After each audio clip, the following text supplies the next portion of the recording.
Okay, so let's dive in and draw our first shape with the pen tool.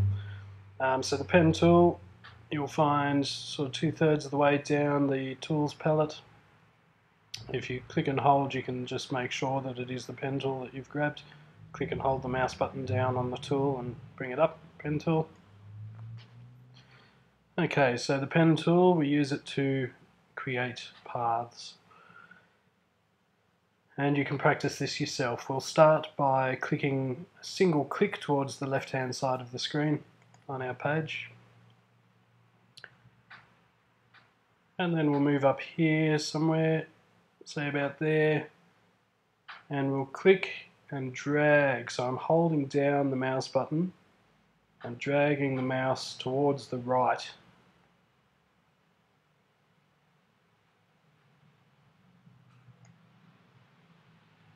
Okay, so you can see a few things going on here. We'll explain this in a minute, but we've got a curved shape here and a couple of straight lines that have appeared.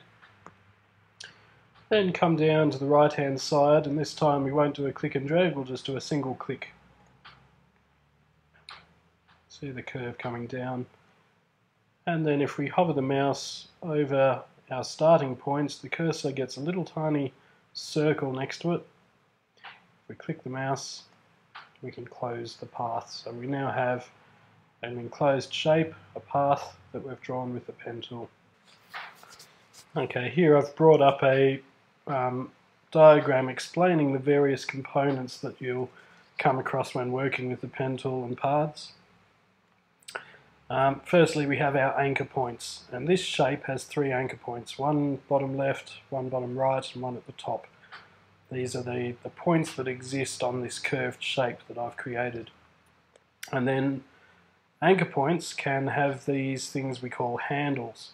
And a handle refers to these 2 straight lines here. This particular anchor point has 2 handles.